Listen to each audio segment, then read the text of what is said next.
앞에 나가도록 하겠습니다. 하나님 나를 사랑하신다. 하나님 내 인생에 크고 비밀한 계획 가지고 계신다. 하나님은 오늘도 나와 동행하셔서 그 계획 이루어 주신다. 아멘. 그렇게 될 줄로 믿습니다. 아멘. 요즘 우리 주변에는 이런저런 이유로 좋은 교회를 찾고 있다라고 하는 분들을 어렵지 않게 만나게 됩니다. 새로운 지역으로 이사를 와서 교회를 찾기도 하고, 주변에 아는 지인에게 교회를 소개하기 위해서 교회를 찾기도 하며, 다니던 교회를 이런저런 이유로 옮겨야 되기 때문에 교회를 찾기도 합니다. 사람의 개성이 각각인 것처럼 교회도 각각의 특징을 가지고 있다고 생각을 합니다. 어떤 교회는 말씀이 좋은 교회가 있고, 어떤 교회는 선교를 잘하는 교회가 있고, 어떤 교회는 주일학교를 잘하는 교회가 있고, 어떤 교회는 소그룹이 끈끈한 교회가 있고, 심지어 어떤 교회는 밥을 잘하는 교회도 있습니다. 여러분 생각하시기에 어떤 교회가 가장 좋은 교회이겠습니까? 아마 누군가가 여러분들에게 이런 질문을 하면 열의 9은 어김없이 말씀이 좋은 교회가 좋은 교회라고 답을 하실 거라고 생각을 합니다. 저도 상당 부분 그런 의견에 동의를 합니다. 그도 그럴 것이, 기독교를 가장 기독교되게 하는 것 중에 하나가 하나님의 말씀이기 때문에, 하나님의 말씀이 바르게 그리고 잘 전달된다는 것은 좋은 교회의 지표 중에 하나일 것이기 때문입니다.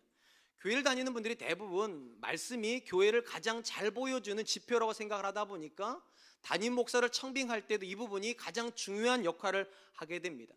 교회 규모가 커지면 커질수록 교회에서 담임 목사에게 요구하는 가장 중요한 덕목이 뭔지 혹시 아십니까? 그게 학력입니다. 학력의 수준이 높아야지만 된다라고 생각을 합니다. 목회 영역에서 다양한 일을 목사님들이 하시는데, 학력과 관련해서 관련된 건 딱 하나밖에 없습니다. 그게 설교입니다. 좋은 설교를 하기 위해서 더 많이 배워야 된다고 생각을 하고, 그래도 학위까지 있으면 아무래도 설교를 더 권위 있게 하지 않을까, 그렇게 생각을 하여 더 좋은 학벌을 가진 목사님들을 찾는 것이 인지상정입니다. 한때 제가 신학교 다닐 때 교회 담임 목사로 청빙이 되려고 하면 원서 안에, 그러니까 이력서 안에 영어가 써져야 된다는 그런 우스갯소리가 있었습니다. 해외 나가서 학위에 준하는 걸 받아와야 원서라도 넣을 수 있다는 거죠. 최근에도 한국 교회 안에서 좀 규모가 있는 교회들이 담임 목사를 청빙할 때 가장 유력한 후보로 꼽는 사람들은 해외에서 공부를 하여 학위를 취득하고 한국에 와가지고 제법 규모가 있는 교회에서 부목사 생활을 몇 년 이상 한 사람들, 그 사람들 최우선으로 뽑는 것이 현실입니다. 근데 여기서 의문이 드는 게 하나가 있습니다. 오늘 한국 교회에서 사회적으로 무리를 일으키고 있고, 믿는 사람이나 믿지 않는 사람들에게 지탄의 대상이 되고 있는 교회들은 혹시 말씀이 좋지 않아서 그런 교회들이 된 것일까요? 아닙니다. 보다 정확히 말하라면 대부분의 문제가 되는 교회는 한때 말씀이 좋다는 소문이 나서 초대형 교회로 성장을 했던 교회들입니다. 물론 교회가 성장하는 데 있어서 말씀만 좋았겠습니까? 여러 가지 이유들이 있었겠지만, 그럼에도 불구하고 교회가 성장하는 데 있어서 가장 중요한 역할을 하는 것이 말씀이라는 건 부정할 수가 없습니다. 그런데 말씀이 좋아서 그렇게 성장한 교회들이 오늘날 기독교를 가장 부끄럽게 하는 교회가 되었다면, 말씀이 좋은 교회를 나타내는 가장 중요한 지표, 본질적인 요소가 되어서는 안 될 것 같습니다. 얼마든지 말씀은 좋은데 교회가 형편없을 수 있습니다. 얼마든지 설교는 잘하는데 목사님이 형편없을 수 있습니다. 그러니까 그거 자체가 본질적인 기준이 되어서는 안 될 것입니다. 오늘 저는 오늘 본문의 말씀을 통하여서 교회가 가져야 되는 교회의 본질적인 모습이 무엇인지를 함께 살펴보려고 합니다. 제가 왜 이 말씀을 나누려고 하는가 하면, 성경이 말하는 교회의 본질에 가장 가까운 교회가 사실은 가장 좋은 교회일 것이기 때문입니다. 본문의 말씀은 사도 바울이 그의 영적인 아들인 디모데, 이 디모데가 지금 에베소에서 목회를 하고 있습니다. 그 디모데에게 에베소 교회를 방문하겠다고 약속을 했는데, 혹시라도 본인이 방문하는 약속이 늦어질 때를 대비해서 디모데가 교회에서 어떻게 목회를 해야 된다라고 미리 편지를 보낸 내용입니다. 그게 디모데 전후서인데, 일반적으로 디모데 전후서하고 디도서를 묶어가지고 목회서신이라고 부릅니다. 목회자에게 준 서신이라는 겁니다. 교회에서 목회자가 이렇게 해야 된다는 것입니다. 특별히 오늘 본문 말씀에 의미가 있는 것은 이 짧은 구절 안에 사도 바울이 교회의 본질을 요약을 해놓았기 때문입니다. 말씀을 다시 한 번만 들여다보면 디모데전서 3장 15절, 만일 내가 지체하면 너로 하여금 하나님의 집에서 어떻게 행하여야 될지 알게 하려 하면 이 집은 살아계신 하나님의 교회요 진리의 기둥과 터니라. 바울이 디모데에게 말하는 교회 본질은 세 문장으로 요약이 됩니다. 하나님의 집, 살아계신 하나님의 교회, 진리의 기둥과 터. 사도 바울이 먼저 언급하고 있는 교회 본질은 하나님의 집이라는 것입니다. 여러분, 이 집이라고 하는 단어가 영어로 말을 하면 홈이라고 하는 단어일 수도 있고 하우스라는 단어일 수도 있습니다. 두 단어가 다 집으로 번역이 됩니다. 그런데 우리는 그 어감의 차이를 압니다. 하우스라고 하면 건물이죠. 가족들이 들어가서 살기 위해서 방도 있어야 되고 화장실 이렇게 건물을 가리킬 때 우리는 하우스라고 부르고요. 홈이라고 부를 때는 그 안에 있는 가족들을 나타낼 때입니다. 그래서 우리가 일반적으로 스위트 홈이라고 말하는 것은 건물을 말하는 게 아니라 그 집 안에 있는 가족들이 서로 화목할 때 우리는 스위트 홈이라고 부릅니다. 오늘 본문에서 사도 바울이 말하는 하나님의 집이라고 할 때 이 집은 건물을 나타내는 표현은 아닐 겁니다. 왜냐하면 예수님께서 이 땅에 계실 때 성전을 허시겠다라고 이미 말씀해 놓으셨기 때문입니다. 요한복음 2장 19절입니다. 예수께서 대답하여 이르시되 너희가 이 성전을 헐라 내가 사흘 동안에 일으키리라. 예수님이 이전에 이스라엘 사람들이 생각하는 성전의 개념은 건물이었습니다. 그도 그럴 것이 교회의 모범, 그러니까 교회의 본질을 구성하고 있는 뿌리가 되는 것이 구약의 성막과 성전인데요. 이 성막과 성전은 건물입니다. 외견을 가지고 있는 건물인데 예수님께서 지금 이 성전을 헐라 내가 사흘 안에 다시 세우겠다 하셨는데 이 3일 만에 세울 수 있는 건물은 없습니다. 아무리 허접한 건물도 한 달 이상 세워야 되는 거죠. 그러니까 3일 만에 다시 세우겠다고 하는 이 성전은 건물로서의 성전이 아니라 예수님의 부활로 말미암아 이 땅에 거듭나게 될 성도들의 연합체, 우리 그걸 교회라고 부릅니다. 교회를 가리키는 표현이라고 이해해야 될 것 같습니다. 그렇다면 여러분, 건물이 아닌 성도들의 연합체로서의 교회에서 가장 본질적으로 중요한 분, 이 교회의 주권자는 누구이겠습니까? 이 부분을 가르쳐주는 표현이 바로 하나님의 집이라는 표현입니다. 하나님이 집을 세우신 분이라는 겁니다. 그거는 하나님이 세우셨기 때문에 하나님이 그 아들을 이 땅에 보내시고 그 아들로 말미암아 성도들이 이 땅에 태어나서 그 성도들이 연합하여서 교회가 되었다면 이 교회는 전형적으로 누구에게 속해 있다는 겁니까? 하나님께 속해 있어야 된다는 겁니다. 쉽게 말하면 교회의 주인은 하나님이라는 것입니다. 이 부분을 우리에게 가장 잘 보여주는 교회가 있다면 그게 고린도 교회입니다. 고린도 교회는 굉장히 독특한 교회입니다. 사도 바울이 18개월 동안 개척한 교회입니다. 그리고 18개월 후에 사도 바울이 떠났더니 누가 와서 이 교회를 돌봤는가? 아볼로라고 하는 사람이 와서 돌보았습니다. 그리고 아볼로 때 이 교회가 엄청나게 성장을 하게 됩니다. 그러면서 내부 안에서 파벌의 갈등이 생기기 시작합니다. 4개의 파벌이 있었는데 가장 강력한 2개의 파벌은 바울을 지지하는 바울파와 아볼로를 지지하는 아볼라파입니다. 바울파의 주장은 이겁니다. 이 교회는 바울이 세웠으니까 바울을 따르는 사람들이 교회 주도적인 세력이 되어야 된다. 아볼로파의 생각은 그렇지 않습니다. 바울이 세웠더라도 바울은 떠난 사람이고 아볼로가 교회를 성장시켜 놨으니 성장시킨 아볼로를 따르는 사람들이 교회 주도적인 세력이 되어야 된다. 여러분의 생각은 어느 편입니까? 바울이 이런 소식을 듣고서 편지를 보내는 겁니다. 이렇게 기록을 합니다. 고린도전서 3장 4절로 7절 어떤 이는 말하되 나는 바울에게라 하고 다른 이는 나는 아볼로에게라 하니 너희가 육신의 사람이 아니리요. 그런즉 아볼로는 무엇이며 바울은 무엇이냐? 그들은 주께서 각각 주신 대로 너희로 하여금 믿게 한 사역자들이니라. 나는 심었고 아볼로는 물을 주었으되 오직 하나님께서 자라게 하셨나니 그런즉 심는 이나 물 주는 이는 아무것도 아니로되 오직 자라게 하시는 이는 하나님뿐이니라.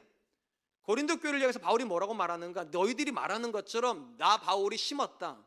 그리고 너희들이 주장하는 것처럼 아볼로가 물을 주어서 성장시켰다. 그리고 질문하는 겁니다. 좋은 나무를 심었고 잘 가꾸면 그 나무가 성장하는 거냐고. 그렇지 않다는 거 우리 너무 잘 압니다. 그거보다 훨씬 중요한 요소들이 있습니다. 나무가 성장하려면 적당한 온도가 있어야 됩니다. 적당한 햇볕도 있어야 됩니다. 적당한 바람도 있어야 됩니다. 적당한 비도 있어야 됩니다. 그 모든 걸 누가 했다는 겁니까? 하나님이 하신 거라고. 제가 지난 여름에 집에서 화초를 진짜 열심히 갖고 왔습니다. 안식년 동안에 뭐라도 키워보고 싶어가지고요. 근데 지난 여름에 폭염이 엄청나니까 아무리 제가 예뻐하고 가꿔주고 사랑한다고 말해도 다 죽더라고요. 자라게 하시는 분은 하나님이에요. 바울의 얘기가 그거예요. 좋은 나무를 심었다고, 정성껏 가꿨다고 그 교회가 자라냐고. 오직 자라게 하시는 분은 하나님뿐이라고. 바울은 도대체 뭐냐고, 아볼로는 도대체 뭐냐고 틀렸다는 겁니다. 모든 교회는 하나님이 자라게 하신다. 그렇기 때문에 모든 교회는 절대적으로 하나님이 주인이시다. 여러분 생각하시기에 성경에서 이 교회라고 하는 단어가 제일 먼저 언제 등장했을 것 같습니까? 이건 모른다고 고민하실 거 없어요. 천국에 가는 거 아무 상관없어요. 이 단어를 처음 쓰신 분은 예수님이십니다. 예수님께서 제자들에게 사람들이 나를 누구라 하더냐?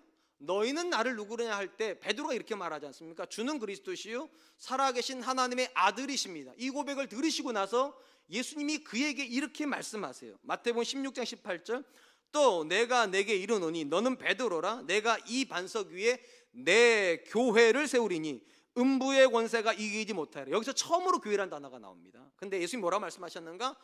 베드로의 너 위에, 베드로 너 위에. 이 말은 베드로 위에 세운다는 게 아닙니다. 베드로 너의 고백 위에 내가 내 교회를 세운다. 주님의 교회라고 그랬습니다. 소유권이 주님에게 있습니다. 그러니까 모든 교회는 절대적으로 베드로가 했던 고백 위에 서야 됩니다. 주는 그리스도시요 살아계신 하나님의 아들입니다 라는 이 고백으로부터 출발이 되기 때문에, 그리고 그 교회를 세우신 분이 예수님이시기 때문에 절대적으로 교회 소유권은 예수님에게 있습니다. 예수님이 없었으면 교회가 없기 때문입니다. 최근에 한국에서, 특별히 한국교회에서 벌어지는 여러 일들 중에 우리 마음을 가장 힘들게 만드는 것 중에 하나가 세습의 문제일 것입니다. 마치 일반 사회에서 기업의 총수가 자신의 자녀에게 기업을 물려주는 것처럼 목사님들이 자신의 자녀들에게 교회를 물려주는 겁니다. 일반 사회에서 기업을 물려주는 총수의 모습을 보면 속상하긴 하지만 이해는 됩니다. 그 기업을 그가 일궜으니까요. 모든 청춘을 바쳐가지고 그 기업을 자기가 일궜으니 자기 자식에게 주는 거에 대해서 우리가 일면 이해는 할 수 있습니다. 그런데 교회를 그 목사님이 세웠는가? 여러분, 성경이 말하는 교회는 목사의 교회는 없습니다. 주님이 말씀해 내 교회라고. 왜냐하면 하나님이 부른 성도들이고 예수님이 희생한 성도들입니다. 그리고 그 위에 교회가 세워졌기 때문에 아무리 목사가 수고했어도 사도 바울 고백 그대로예요. 바울은 뭐고 아볼로는 뭐냐는 거예요. 세우신 이는 오직 하나님밖에 없다고. 근데 마치 내 교회인 것처럼 자식에게 주려고 합니다. 처음부터 그런 교회는 아니었을 겁니다. 처음에는 분명히 주님의 교회라고 고백을 하고 교회를 개척을 했을 것이고 그 고백 속에 교회가 성장했을 겁니다. 그런데 최정점에 가가지고 선언을 바꾼 거예요. 내 교회라고, 목사님의 교회라고, 원로 목사님의 교회라고, 창립 목사님의 교회라고. 사랑하는 성도 여러분, 교회 본질이 뭡니까? 교회 본질은 내가 믿어서 이 자리에 앉아있는 게 아닙니다. 하나님이 우리를 은혜로 불러주셔서 예수 그리스도를 믿게 하심으로 우리가 이 자리에 앉게 되었습니다. 그리고 예수 그리스도 안에서, 주 안에서 하나 되게 하셨습니다. 이 말은 뭔 말인가? 우리 중에 하나님의 은혜가 없이 교회가 된 사람이 없습니다. 하나님의 은혜가 없이 성장한 교회도 없습니다. 당연히 모든 것이 하나님의 소유여야 됩니다. 더더군다나 교회가 세워지기 위해서 하나님은 그 아들을 내어주셨습니다. 쉽게 말하면 교회가 세워지는 데 있어서 가장 큰 값을 치른 분이 하나님이라는 겁니다. 우리 중에 하나님보다 더 큰 값을 치른 분이 계십니까? 이 사랑과 어느 교회가 태어나기 위해서 스스로 헌금을 굉장히 많이 했다고 생각하는 분이 계십니까? 스스로 다른 사람보다 더 많이 수고했다고 생각하는 분이 계십니까? 스스로 내가 이 교회를 빛내고 있다고 생각하는 분이 계십니까? 착각하지 마십시오. 가장 수고하신 분은 하나님이십니다. 가장 많은 값을 치르신 분도 하나님이십니다. 그래서 말하는 거예요. 이 교회는 하나님의 집이라고. 그 누구의 집도 아니라 하나님의 집이라고. 하나님이 주인으로 다스리시는 곳. 어떤 교회가 좋은 교회입니까? 하나님이 주인이신 교회예요. 사람이 그 앞에 복종하는 교회예요. 담임 목사도 아니고 장로도 아니고 권사도 아니고 안수집사님도 아니고 오직 하나님만이 다스리시는 교회. 그게 우리 교회가 지향하는 교회가 되기를 축원드립니다. 둘째로 바울은 교회를 가리켜서 살아계신 하나님의 교회라고 부릅니다. 여기서 중요한 건 이것입니다. 교회가 무엇인가? 하나님이 상징적으로 계시는 곳이 아니라 진짜 살아계셔서 그 하나님이 다스리시는 곳이 교회라는 것입니다. 저는 이것이 굉장히 중요하다고 생각합니다. 왜냐하면 성경적 고백에 근거해 보면 이 땅에 살아있는 신이라고 부를 수 있는 분은 한 분밖에 없습니다. 그걸 유일신이라고 그러죠. 하나님이요. 나머지 모든 신들은 뭡니까? 상징적인 존재들입니다. 그런 신이 있었으면 좋겠다고. 물질을 주는 신, 건강을 주는 신, 성공을 주는 신, 행복을 주는 신. 최근에 제가 제 책상 서랍을 열다가 제 책상을 어느 기업에서 가져왔거든요. 근데 뭐 종이가 한 개가 저 구석에 붙어 있는 걸 발견했어요, 제가요. 그래서 뭔가 싶어 뜯었더니만 펼쳐진 뭐 있었을 것 같습니까? 부적이 들어가 있더라고요. 예, 담임 목사님 책상에 부적이 있더라고요. 그래서 제가 착착 찢었습니다. 왜 부적이 나오는 걸까요? 그런 신이 하나 있었으면 좋겠다는 거잖아요. 상징적인 신이요. 이 책상에서 일을 하면 막 돈이 막 들어오게 만드는 그런 신이 있었으면 좋겠다. 상징적으로 만들어 놓은 거예요. 근데 성경은 그런 신 인정하지 않습니다. 오직 살아있다 부를 수 있는 분은 하나님 한 분이시다. 여러분, 이게 사실이라면 교회는 하나님께 다스림 받아야 됩니다. 실질적으로요. 또한 그 하나님 때문에 변화가 있어야 됩니다. 살아계시니까요. 더더군다나 교회는 기도하면 응답이 된다라는 간증을 가져야 됩니다. 왜냐? 하나님이 살아계시니까요. 근데 언제부턴가 참 안타깝게도 우리 주변에서 신앙생활하는 분들에게 하나님은 상징적인 분이십니다.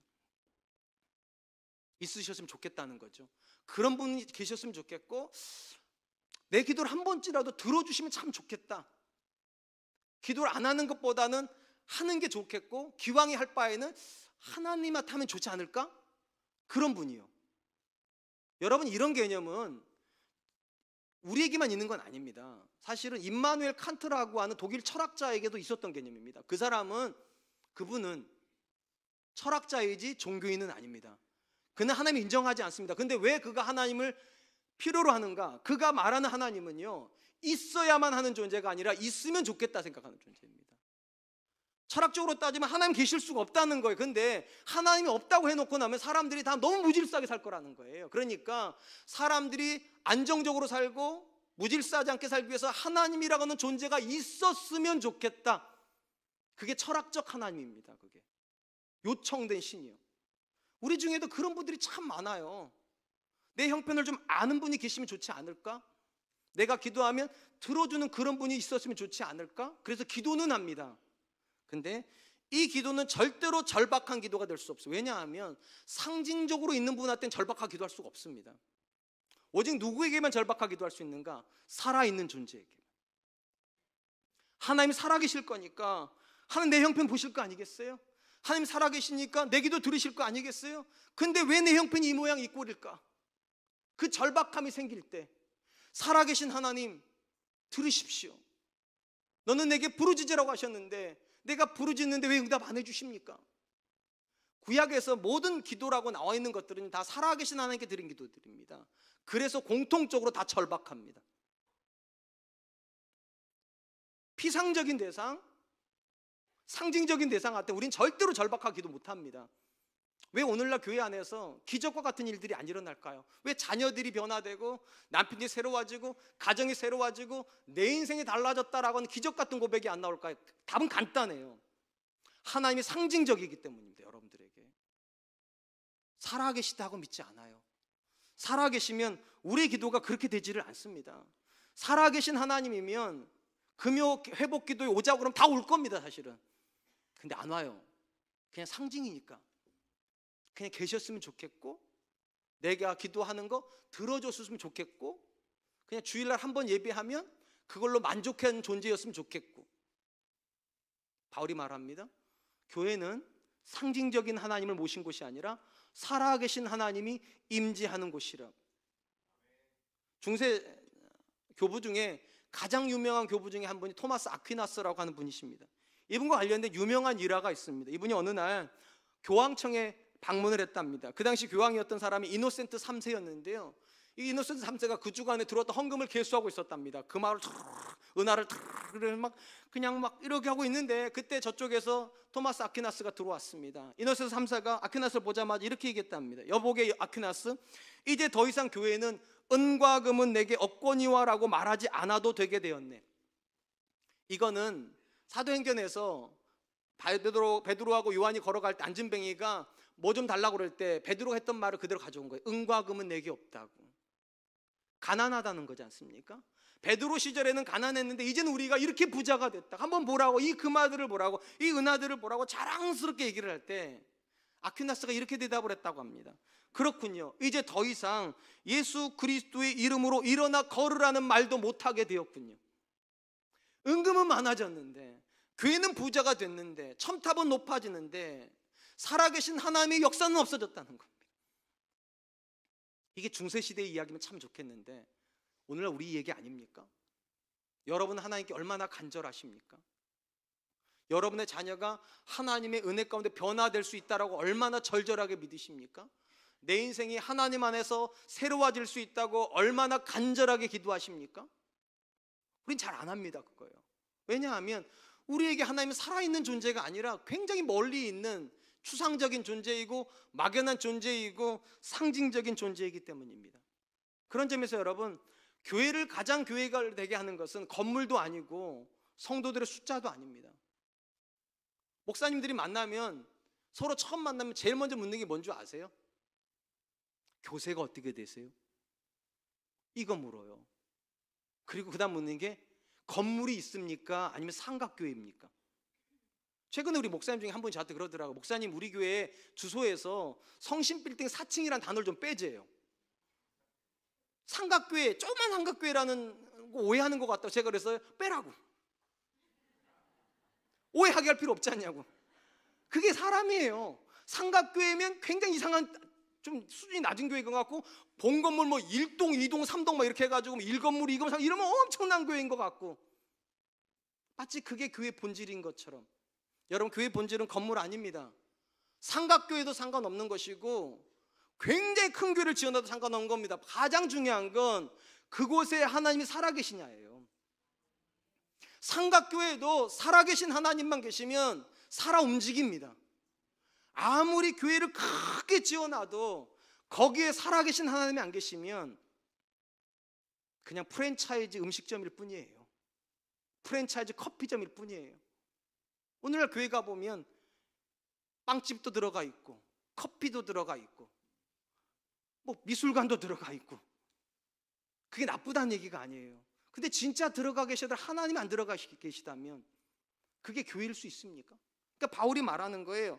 교회에서 진짜 교회됨의 본질이 뭐냐는 겁니다. 살아계신 하나님 때문에 성도가 변화가 되고, 그 변화된 성도들이 예배하면서 그 하나님을 높여드리는 곳, 생동감이 있는 곳, 그것이 교회라는 것입니다. 만약 이런 고백이 없다면 교회는 그냥 종교 집단인 거죠. 그냥 다른 종교하고 아무 다를 바가 없는 그냥 종교 집단이에요. 특별히 이 부분에서 사도 바울이 고린도 교회에게 했던 말에 우리가 주목할 필요가 있습니다. 고린도전서 1장 9절 말씀, 너희를 불러 그의 아들 예수 그리스도 우리 주와 더불어 교제하게 하시는 하나님은 미쁘시도다. 바울이 뭐라고 말하는가? 너희를 불러, 이건 교회를 이루었다는 겁니다. 교회를 이루고 너희를 예수 그리스도와 교제하게 하신 하나님은 미쁘시다. 교제라는 단어를 쓰셨습니다. 여러분 주변에 혹시 교회가 아닌 다른 종교를 믿는 분들이 계십니까? 불교를 믿는다든지 또는 이슬람을 믿는, 이슬람까지는 없겠죠. 뭐 등등 다른 종교를 믿는 분이 계시다면 혹시 그분들이 내가 부처님하고 교제를 나눈다 이런 말 들어본 적 있습니까? 내가 알라신하고 교제를 나눈다 이런 말 들어본 적 있습니까? 없을 겁니다. 이방의 모든 종교의 신은 경배의 대상이지 교제의 대상이 아닙니다. 근데 하나님은 뭐라고 말씀하셨는가? 너희를 불러 교회만 이룬 것이 아니라 그 아들 예수 그리스도와 교제케 한다고. 여러분, 이 교제라고 하는 말은 커뮤니케이션을 한다는 얘기예요. 커뮤니케이션을. 여러분, 커뮤니케이션을 한다는 말은 주고받는다는 얘기죠. 주고받을 수 있으면 그건 생명체입니다. 물론 이 자리에 계신 분들 중에 나는 우리 집 개하고도 주고받는다고 하시는데 그건 여러분 생각이시고 개는 그렇게 생각 안 해요. 성경이 말하는 교제는요, 인격체화하는 겁니다. 그리고 놀랍게도 하나님을 인격이라고 말하시는 거예요. 살아있는 존재니까 교제가 되는 거죠. 당연히 그 하나님이 정말로 살아계시다면 그분과 매일에 나누는 교제가 없으면 신앙은 껍데기뿐입니다. 여러분, 교회의 가장 본질이 이 예배라고 생각하지 마세요. 이게 맞아요. 예배가 교회 본질 중에 하나예요. 그런데 교회를 진짜 교회되게 하는 것은 주일날 드리는 예배가 아니라 여러분이 6일 동안 하나님과 나누는 교제입니다. 나누는 교제예요. 내가 하나님을 즐거워하는 거예요. 내가 그 하나님 때문에 너무 행복한 거예요. 내가 그 하나님 앞에 교회 기도하러 나갈 때마다 내 마음을 만져주신 그 하나님 때문에 내 찌그러들었던 마음들이 펴지는 거예요. 살아있다는 건 그런 겁니다. 살아있다는 건 영향을 주고받는 거예요. 제가 지금 제 아내랑 이제 올해로 23년째를 살고 있는데요, 깜짝 놀라는 게 있어요. 내게 제 아내한테 가 있고 제 아내께 제게 와 있어요. 최근에 느끼는 게 제 아내가 자꾸 저한테 화를 내요. 이거 원래 제 거예요. 원래 제가 제 아내한테 화를 냈는데 언제부턴가 제 아내가 저한테 화를 내고 있어요. 그게 왜 거기가 있을까요? 살아있으니 그런 거예요. 살아있으면 좋은 것도 주고 나쁜 것도 주고받습니다. 그러니까 우리가 살아계신 하나님 앞에 있다는 것은 하나님께 영향을 받는다는 것이고, 하나님을 통하여서 내가 변화를 경험하고 있다는 것입니다. 여러분 아시다시피 제가 남서울은혜교회에서 14년 있다가 왔습니다. 그 중에 9년을 제가 전임 생활을 했는데요, 전임을 할 때 매주 목요일마다 굉장히 특별한 것을 했습니다. 남서울은혜교회는 매주 목요일 새벽이 되면 새벽 예배를 마치고 6시부터 목회자들끼리 기도회를 합니다. 홍정길 담임 목사님 모시고 한 주간에 있었던 일들을 보고를 하고 그 대목을 가지고 기도회를 해요. 왜 이걸 하게 됐냐면 홍정길 목사님이 해외 활동을 굉장히 많이 하시다 보니까 교회에서 어떤 일이 일어나는지를 잘 모르십니다. 그러니까 목요일마다 매주 그걸 보고를 드리는 거예요. 1교구엔 이런 일이 있었습니다. 2교구 이런 일이 있었습니다. 이렇게 해요. 목사님들 다 같이 앉아서 하는데 담임 목사님이 웬만하면 항상 오시는데 외부 일이 있으면 그날 못 오십니다. 중요한 건 홍정길 목사님이 와도 기도회가 되고 안 와도 기도는 합니다. 근데 오실 때하고 안 오실 때 기도회가 완전히 다릅니다. 홍 목사님 오시는 날에는 다 목사님들이 그 양복에 준하는 옷을 입고 옵니다. 그리고 와서 다 이렇게 앉아 있습니다. 담임 선생님 앞 학생인 것처럼 다 앉아 있고, 담임 목사님 물어보기 전에 말도 안 합니다. 1교구 가면 1교구는 이런 일이 있었습니다. 2교구 이런 일이 있었습니다. 3교구 이런 일이 있었습니다. 그리고 이제 다 종합이 되면 담임 목사님이 한 말씀 하신다 기도회를 하는데, 기도회를 하면 엄청 뜨겁게 기도합니다. 왜냐하면 담임 목사님 앞에 있으니까. 근데 담임 목사님 안 계셔도 제 말씀대로 기도회는 한다니까 똑같이 합니다. 1교구, 2교구 이렇게 하는데 굉장히 수다스럽습니다. 이제 그 말을 하려고 기다렸다는 듯이 옷도 굉장히 편안해지기 시작합니다. 안 온다는 게 미리 공지가 뜨니까요. 안 오신다고. 앉아있는 자세가 달라집니다. 나이 드신 현배 형님들은 이제 다리를 꼬기 시작합니다. 기도회를 하면 거의 묵상 기도입니다. 이제 담임 목사 안 계시니까. 제가 거기서 한 게 있어요. 한 존재가 살아있어 그 자리에 있다는 게 어떤 의미인지, 한 존재가 그 자리에 있으면 우리는 은연중에 반응을 합니다. 그 존재한테요. 오늘 일부 예배 시간 때 사회 보시는 우리 목사님께서 성경 봉독을 하고 오늘 성가대가 찬양을 하고 이래야 되는데 성경 봉독하고 내려가 버리셨어요. 요 성가대 있는데 가다가 눈치가 빨라가 다 돌아왔어요. 그 다음 저를 쳐다보더라고. 왜 쳐다볼까요 저를요? 내가 살아있으니까, 제가 여기 앉아있으니까 눈치가 보이는 거예요. 부목사니까 담임 목사님한테 혼날까 봐. 그게 살아있다는 거예요. 살아있다는 것은 무시하는 게 아닙니다. 살아있다는 것은 느끼는 거예요. 하나님이 내 앞에 계시다면, 살아계신 하나님 앞에 내가 예배를 드리고 있는데, 사랑하는 성도 여러분, 교회 본질이 뭡니까? 살아계신 하나님의 교회. 그곳에서 하나님의 살아계심을 느끼지 못하면 교회 아닌 겁니다. 종교개혁자들이 가장 강하게 외쳤던 단어가 있어요. 코람데오, 하나님 앞에서 산다. 우리는 막연한 대상에게 예배하는 게 아니라 내 앞에 계신 하나님 앞에, 우리는 막연한 대상에게 기도하는 것이 아니라 살아서 내 기도를 들으시는 분에게, 우리는 막연한 하루를 사는 것이 아니라 내게 하루를 주시고 나랑 함께 동행하시는 그 하나님 앞에서 내가 산다. 여러분 이 고백을 가지고 예배하십니까? 여러분 이 고백을 가지고 자녀 키우십니까? 여러분 이 고백을 가지고 남편에게, 아내에게, 자녀에게 말하십니까? 근데 언제부턴가 우리는 그렇게 안 합니다. 그냥 상징적인 존재예요. 머릿속 어디인가에 계시는 상징적인 존재지 내게 영향을 전혀 주지를 않아요. 어떤 교회가 좋은 교회입니까? 하나님이 영향을 주는 교회예요. 장로님의 말이 달라지고 권사님의 행동이 달라지고 안수 집사님의 섬김의 태도가 달라지는 교회. 왜냐? 하나님 살아계시니까. 우리 사랑과 은혜 교회가 그런 교회 되었으면 좋겠습니다. 마지막으로 사도 바울은 교회를 진리의 기둥과 터라고 말을 합니다. 이 말은 예수님이 진리시라면 이 진리를 받쳐주고 세워주는 게 교회라는 뜻입니다. 건물을 지을 때 모든 건물은 가장 먼저 뭐부터 합니까? 기초공사부터 합니다. 예를 들면 지하를 안 팔 거면 지상에 평탄화 작업을 합니다. 아이, 고개 한번 끄덕이면서 맞잖아요. 제가 뭐 다른 그냥 짓는 집 보셨어요? 다 평탄화 작업을 하고 다지잖아요. 다 그래야지 안 꺼지니까. 이게 터란 뜻입니다. 튼튼하게 다진 다음에 위로 높이 올라가면 높이 올라갈수록 뭐를 크게 세웁니까? 기둥을 크게 세웁니다. 그래야 건물의 하중을 받치니까. 이 본문이 그런 겁니다. 예수님이라고는 진리가 세워지기 위해서 교회가 튼튼한 기반도 돼야 되고 튼튼한 기둥도 돼야 그 진리가 서 있을 수 있다는 겁니다. 맨 위에. 제가 이 부분을 이해하게 된 계기가 있어요. 사도행전을 묵상을 하다가 초대교회가 어떻게 출발되었는가를 깨닫고 나서 굉장한 은혜를 받았습니다. 여러분, 초대교회는 예루살렘에서 세워졌습니다. 언제 세워졌는가? 오순절이 지나고 나서요. 오순절이 지나고 났다는 말은 어떤 말인가? 그로부터 50일 전에 6월절에 예수님이 죽으셨다는 뜻입니다. 무슨 말인가? 그들은 50일 전에, 2달 전에 예수님을 죽였던 사람들이라는 겁니다. 죽였던 사람들이 예수님을 전하는 제자들에게 복음을 듣고 교회로 들어와가지고 3,000명, 5,000명씩 믿기 시작했다는 거예요. 이게 말이 돼요?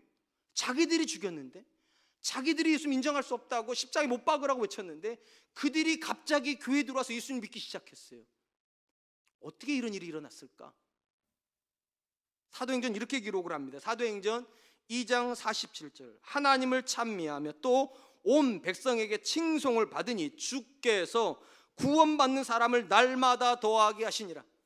교회에 새 가족들이 계속 들어오는데 왜 들어오는가 보니까 결국 두 가지 때문이더라는 거예요. 저들이 하나님을 찬송하고 백성에게 칭송을 받고 있기 때문에. 여러분 생각하기 이 두 가지 중에 뭐가 더 바깥에서 예수님 안 믿던 사람들 교회 안으로 들어오게 했을까요? 칭송하는 걸까? 아니, 하나님을 찬송하는 걸까요? 백성들에게 듣는 칭찬일까요? 결국 칭찬입니다. 예수 그리스도라는 진리가 있는데 그 진리를 바치고 있는 제자들의 삶이 믿지 않는 사람들을 볼 때는 너무 탁월하다는 거예요. 어떻게 저들은 저렇게 하지? 어떻게 저들은 저렇게 가정생활을 하고 어떻게 저런 남편이 되고 어떻게 저런 아내가 되며 어떻게 저런 부모가 되지? 예수님이 아니고서는 설명이 안 되는 삶을 사니까 자기들이 부정했던 예수님에게 돌아오게 되는 겁니다. 그게 진리의 터와 기둥이라는 거예요. 모든 교회는 주는 그리스도시요 살아계신 하나님의 아들이라는 이 진리 위에 세워졌습니다. 그러니까 모든 교회가 이단이 아니라면 모든 교회는 다 같은 진리를 가지고 있습니다. 근데 같은 진리를 가지고 있다고 해서 같은 진리를 보여주고 있다고 생각하면 안 됩니다. 어느 교회는 진짜 진리를 보여주고 있습니다. 어느 교회는 진리만 믿을 뿐이지 진리를 보여주지 않습니다. 어느 교회가 좋은 교회입니까? 진리를 보여주는 교회예요. 저들이 믿고 있는 바가 진짜구나. 저들이 말하는 바가 진짜구나. 저 목사가 설교하고 있는 게 진짜구나. 그럼 어떻게 합니까? 그 집의 아내를 보면 알죠. 그 집의 아들들, 딸들을 보면 알죠. 그들이 살아가는 삶의 모습을 보면 알죠.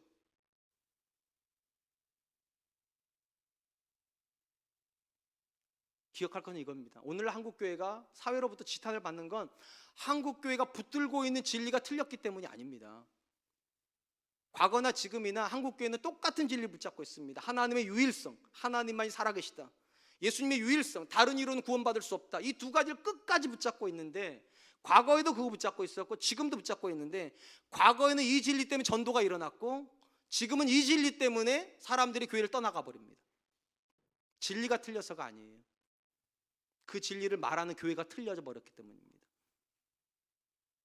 교회가 어떻게 합니까? 똑같이 돈 좋아합니다. 똑같이 성공한 사람 좋아합니다. 똑같이 유명한 사람 좋아합니다. 똑같이 권세 좋아합니다. 그러니까 세상 사람들 볼 때 우리나 저들이나 다를 바가 없는 거예요. 기독교 선교 역사 초창기에 한국은 전도하기가 굉장히 어려운 나라였죠. 왜냐? 유교에 찌들어 있었고 종교는 불교가 잡고 있었으니까. 이 두 개 체계가 한국을 완전히 붙잡고 있는데 기독교가 어떻게 들어옵니까? 들어올 수 있는 계기가 있었죠. 예수쟁이라는 말이 다 들어가 있습니다. 예수쟁이들. 예수쟁이라는 말은 저주가 아닙니다. 사실 칭찬이에요. 저들은 우리랑 다르다고. 저들은 우리랑 다르다고. 그 고백 때문에 복음이 들어간 겁니다. 진리가 탁월해서가 아니라 그 진리를 살아내는 사람들이 탁월하니까, 진리의 터가, 진리의 기둥이 견고하니까 무너지지 않는 거예요. 유교를 깨트려 버리는 거예요. 불교를 깨트려 버리는 거예요. 그 탁월함을 가지고. 절대로 교회를 여러분 복음을 전하는 곳이라고만 생각하시면 안 됩니다. 복음을 증명하는 곳입니다. 내가 믿고 있는 바가 진짜라는 걸 보여줘야 돼요. 그게 교회예요. 근데 오늘날 교회들이 그거 안 합니다. 그냥 예배만 드리고 저 문을 나가면 끝입니다. 그리고 그들처럼 삽니다. 그들처럼 가정 꾸릅니다. 그들처럼 사업합니다. 그러니까 교회는 힘이 없습니다. 사랑하는 성도 여러분, 예수를 믿는 우리는 예수를 믿기 때문에 다릅니까? 여러분의 자녀가 믿지 않는 친구한테 우리 엄마는 예수 믿어서 달라, 우리 아빠는 예수 믿어서 달라, 그렇게 말할 수 있습니까? 아니, 그들이 얘기하지 말고 우리 자신에게 한번 물어보죠. 여러분은 스스로가 다르다고 생각하십니까? 내가 내 아내한테 하는 행동이 다르다, 나는 내 남편한테 하는 행동이 다르다, 내가 예수 믿기 때문에. 저한테 물어보셔도 참 대답하기가 곤란합니다. 어떤 부분은 그런 것 같은데 어떤 부분은 안 그러니까요. 진리가 틀린 게 아닙니다. 진리를 담고 있는 내가 틀리기 때문입니다. 오늘 한국교회가 진리가 틀린 게 아니에요. 타락해서 문제예요. 타락한 존재가 말하는 진리는 진리가 아닙니다. 속이는 사람이 말하는 진리가 진리가 아닌 거랑 똑같아요. 그래서 말하는 겁니다. 교회는 진리의 기둥과 터가 돼야 된다고. 그 진리가 튼튼하게 서기 위해서 삶의 기반이 튼튼해야 되고, 그 진리가 전달되기 위해서 내가 키우는 자녀들이 튼튼해야 되고, 내가 세우는 가정이 튼튼해야 되고, 내가 하는 일이 튼튼해야 되고. 그래서 그들이 볼 때 저들은 다르구나, 복음을 말할 뿐만 아니라 복음을 살아내는구나. 우리 사랑과 은혜교회가 그런 교회 되었으면 좋겠습니다. 이제 말씀을 맺으려고 합니다. 이 땅에 정말 많은 교회들이 있습니다. 우리 교회는 어떤 교회일까요? 또 어떤 교회가 되었으면 좋겠습니까? 오늘 사도 바울이 주는 본질적인 고백은 세 가지입니다. 교회는 하나님의 집, 하나님이 주인이셔야 된다는 겁니다. 교회는 살아계신 하나님의 교회, 형식적인 하나님이 아니라 정말로 나를 만져주시고 내가 그 하나님께 반응하는 교회. 세 번째, 진리의 기둥과 터, 교회에서만 예배하는 것이 아니라 삶에서도 그 하나님을 보여줄 수 있는 사람, 그런 성도들이 다니는 교회. 그게 성경이 말하는 교회라면 저는 우리 사랑과 은혜교회도 그런 교회 되었으면 좋겠고, 이번 한 주간 우리 교회를 위해서 기도해 주실 때에도 하나님, 우리 교회가 하나님의 집이 되게 해주십시오. 하나님의 살아계신 교회가 되게 해주시고 진리의 기둥과 터가 되는 교회 되게 해주십시오. 그렇게 기도해 주시는 한 주간 되시기를 주님의 이름으로 축원드리겠습니다. 제가 우리께 찬양할 텐데 우리를 사용하소서.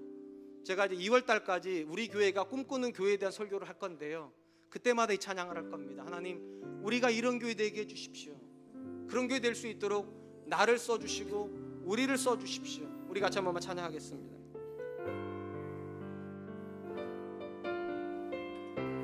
우리에겐 소원이 하나 있네. 우리에겐 소원이 하나 있네.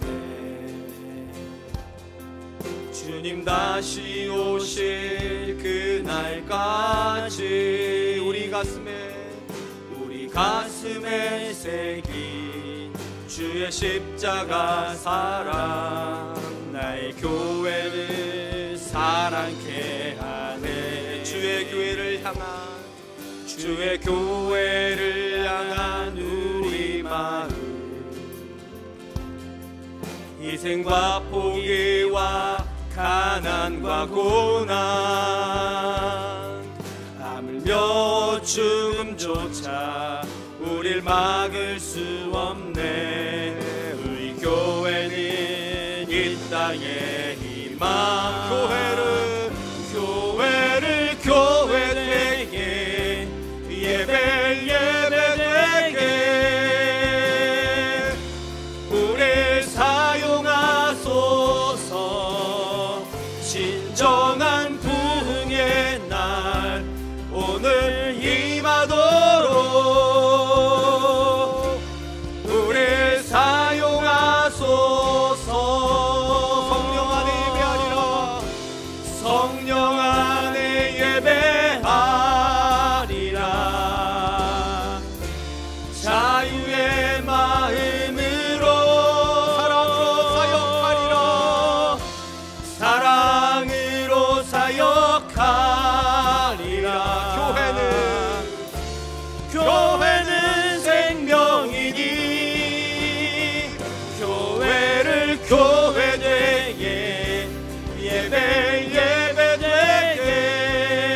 번만 기도해 주셨으면 좋겠습니다. 하나님, 사랑과 은혜 교회가 이 땅의 많은 교회 중에 또 하나의 교회가 아니라 하나님의 성경에서 말씀하신 바로 그 교회 되게 해주십시오.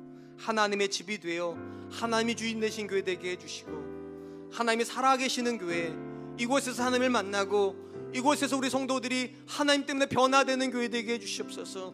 진리의 기둥 같아 진리만 말하는 교회가 아니라 그 진리를 살아내어서 진리를 지탱해주는 그런 성도들이 있는 교회 되게 하여 주시옵소서. 사랑과 은혜 교회가 이기 사역을 시작을 하는데 하나님, 그런 교회를 향하여 나아갈 수 있도록 도와주시고 건강한 교회로 우리 교회가 성장해 나갈 수 있도록 주님 도와주시옵소서. 우리 같이 한 번만 기도하도록 하겠습니다. 기도하겠습니다.